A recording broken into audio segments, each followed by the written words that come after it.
Olá pessoal, namastê, sejam bem-vindos ao vídeo dessa semana e hoje o papo é sobre codependência, um dos temas aqui que a galera mais me faz perguntas a respeito dos campeões de audiência aqui no canal. Se você não sabe o que é codependência, mas você tem aquela tendência dentro de si de ou tá sempre ajudando as outras pessoas, fazendo tudo que você pode por elas e quando você não recebe o feedback que você gostaria ou o reconhecimento que você gostaria de receber, você vai pro extremo oposto e se identifica com a vítima, puxa vida, depois de tudo que eu fiz por você e blá, blá, blá, blá, blá, esse vídeo é pra você. Então presta atenção, pega aí, dá um pause, eventualmente pega seu caderninho, seu papel, a sua caneta para tomar notas, porque esse vídeo vai trazer muita coisa importante para você. E talvez a primeira delas seja explicar o que é codependência, por que o título desse vídeo é Sou Codependente e Agora, né? O que eu faço com isso? Então, a codependência emocional, ela é uma dinâmica, assim, eu já falei muito sobre isso, tem podcasts lá no canal enfim, no Spotify, no Deezer, nos principais aplicativos de podcasts falando sobre codependência. Então, todos os links você vai encontrar aqui embaixo sobre como achar esses podcasts e esses outros conteúdos. Você também pode, aqui na barra de busca do YouTube, digitar Flávia Melissa Codependência Emocional, que você vai achar um monte de coisa e muito em breve a gente vai ter uma playlist também sobre codependência emocional aqui no casal, porque realmente assim, né, é um tema que as pessoas pedem muito para falar a respeito, muita gente se identifica porque a nossa sociedade por si só já estimula muito a gente a ter comportamentos codependentes. Mas o que é codependência? Quando a gente fala de codependência, o que a gente está falando? E a gente está falando de uma dinâmica de comportamento que envolve 3 posições principais, né? Primeiro, a expressão codependência veio do trabalho que lá nos Estados Unidos começou a ser feito com os grupos de anônimos, então com os narcóticos anônimos, com os alcoólicos anônimos. As pessoas elas iam para esses trabalhos que eram feitos geralmente, né, dentro de igrejas, para aprender o programa dos 12 passos e eram sempre acompanhadas pelos seus cuidadores, pelos seus familiares ou parceiros amorosos. E na hora em que as pessoas faziam esse trabalho, esses cuidadores ou os acompanhantes ficavam ali meio de lado, batendo papo. E a equipe que trabalhava com os anônimos começou a perceber que essas pessoas também poderiam ser trabalhadas para ajudar na recuperação dos dependentes químicos. E quando começaram a trabalhar com essas pessoas, começaram a perceber que, na verdade, não só essas pessoas elas tinham uma dinâmica de comportamento muito semelhante, como também essa dinâmica de comportamento ajudava os dependentes químicos a continuarem no vício. E qual é essa dinâmica de comportamento, né, básica do codependente, que naquele primeiro momento era o codependente químico, mas que depois ganhou a alcunha aí, né, de codependente emocional, porque se percebeu que é um comportamento que não se restringe aos dependentes químicos. Primeiro, é uma pessoa que gosta de fazer pelo outro, né? Então a pessoa ela tem uma facilidade muito grande de se enfiar no papel de salvador da pátria e com muita dificuldade de não entrar numa dinâmica dessa. Então assim, é o cara que é viciado em ajudar, né? Ele é viciado, nossa, ai, coitadinho. Basta ver um coitadinho que parece que alguma coisa é acionada dentro dele e ele precisa fazer alguma coisa por essa pessoa.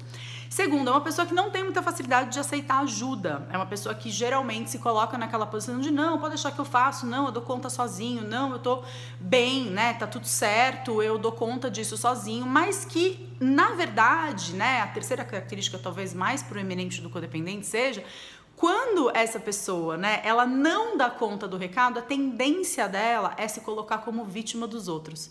Como se nunca ninguém tivesse oferecido ajuda para ela, como se nunca ninguém tivesse reconhecido a eventual necessidade dela ser ajudada em alguma coisa, né? Então, e num quarto momento, né, uma quarta característica do codependente, pessoas que, quando acontece essa dinâmica, então eu não recebo aquilo que eu quero e eu me vitimizo, tende a culpar o pobrezinho, o coitadinho, a vítima que essa pessoa estava ajudando, que o codependente estava ajudando, vira então o responsável pelo seu sofrimento. Depois de tudo que eu fiz por você, e vem essa série de discursos, né, codependentes, que quando eu ouço alguém falando, ai, depois de tudo que eu fiz pela outra pessoa, né, me vem esse cheiro de codependência. Esse é o codependente típico, mas na verdade todos nós temos alguma nuance de codependência nos nossos comportamentos. Primeiro porque a sociedade nos estimula a estar sempre fazendo pelos outros, né, e talvez o que precise ser diferenciado seja aquilo que eu faço pelo outro porque eu tenho verdadeiramente sobrando dentro de mim, ou quando eu me coloco para ajudar o outro a fazer pelo outro e na verdade dentro de mim tem uma baita de uma escassez e eu me prejudico para ajudar a outra pessoa, né? Então, é muito comum você ver relatos de codependentes falando, poxa, mas eu me prejudiquei pra caramba pra poder ajudar a outra pessoa, poxa, mas né, depois eu enfrentei um super de um problema porque eu ajudei a outra pessoa. Então, assim, que ajuda é essa, que falta de cuidado consigo mesmo é essa que nos coloca na posição, e eu falo nos coloca na posição porque eu super me identifico com a posição do codependente, que nos coloca nessa posição de eu preciso fazer pelo outro e eu fico em segundo plano, eu não tô nem aí pra mim.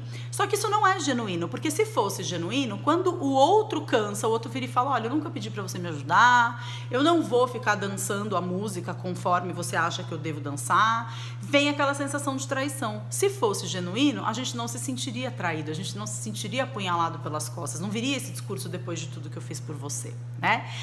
Porque, na verdade, o que tá por trás do comportamento do codependente é a manipulação do outro. Então, o codependente, ele tem um buraco, assim, uma ferida gigantesca na autoestima dele, e no fundo, ele acha que se ele fizer pelo outro, se ele estiver sempre ajudando o outro, se ele estiver sempre fazendo com que o outro seja mais feliz, de alguma forma ele vai obter um reconhecimento do outro que vai tapar esse buraco nele, né? Só que quando esse reconhecimento não vem, né? Então eu como boa codependente, estou lá ajudando a outra pessoa, mas na verdade eu tô querendo que ela viva a vida do jeito que eu acho que ela deve viver, porque assim isso vai ser aquilo que a minha mente me diz, o meu ego me diz que é melhor pra mim.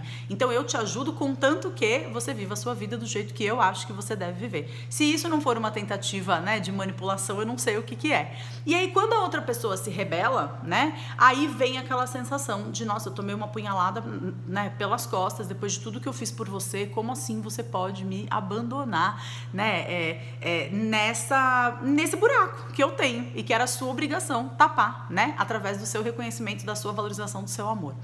Beleza, mas e aí, quando a gente se descobre codependente? Uma coisa é muito importante da gente entender, que para essa dinâmica acontecerem, existem 3 papéis que precisam ser desempenhados em algum momento pelo codependente. Em algum momento você está sendo o salvador da pátria, em algum momento você está se vitimizando, em algum momento você está sendo o algoz de uma outra pessoa. Quando? Quando você fica bravo, quando você briga, quando você grita, quando você faz fuxico, quando você se revolta com a situação, né? Essa energia que vem é o agressor. Quando você desconta na outra pessoa as suas próprias frustrações e os seus próprios buracos existenciais. A primeira coisa que a gente precisa entender quando a gente se pega sendo codependente é, peraí, em qual posição eu estou agora? E o que eu preciso fazer dessa posição? Porque se eu estiver na posição do salvador da pátria, peraí, qual que é o buraco em mim? Qual que é a minha necessidade que eu estou deixando em segundo plano nesse momento? E focar em ser inteiro. Se eu tô na posição da vítima, né, qual é a autorresponsabilidade que eu preciso criar? Poxa, depois de tudo que eu fiz por você, beleza, mas eu fiz porque eu quis. Então, deixa eu olhar pra mim, deixa eu assumir a responsabilidade pelas minhas escolhas, e autorresponsabilidade é isso, né? Então, eu assumo a responsabilidade pelas minhas decisões. Não foi ninguém, não tinha nenhuma arma apontada pra minha cabeça me obrigando a fazer aquilo que eu fiz. E se você tá na posição do algoz, qual é a frustração que você tem dentro de você que você precisa, nesse momento, descontar em cima de alguém? Porque é isso que você tá fazendo. O malfeitor, seja ele dentro da dinâmica de codependência, ou seja ele em qualquer outra esfera, ele tá descontando dores da vida dele em cima de uma outra pessoa. A mesma maldade que ele sentiu terem feito com ele um dia, ele tá repassando pra frente. Então, se você estiver na posição do algoz, orai e vigiai qual é a frustração, a dor, a mágoa que eu estou descontando numa outra pessoa. E a partir daí, corrigir esse comportamento. Eu sei que esse tema, assim, é um tema super amplo, é um tema que poderia ficar aqui horas falando a respeito, por isso eu quero deixar aqui uma pergunta para vocês. Se vocês têm interesse em saber mais sobre codependência, deixem o seu comentário aqui embaixo, deem like nesse vídeo, comentem aqui embaixo. Olha, eu tenho interesse de saber mais sobre codependência, que eu vou produzir uma série sobre isso, tá bom? Eu me proponho a produzir uma série. Nessa semana a gente tem o Flávia Responde, a quinta, o quinto episódio dessa série Flávia Responde, e aí na outra semana eu posso produzir uma série sobre codependência emocional. Se vocês gostarem do tema, se vocês deixarem o seu comentário aqui embaixo e o seu like, tá bom? Encaminhe esse vídeo se você achar que pode ajudar uma outra pessoa. Não deixe de fazer seus comentários aqui, porque eu sempre adoro ler. E a gente se vê, então, muito em breve no próximo vídeo aqui no canal. Um beijo enorme. Namastê. Tchau, tchau.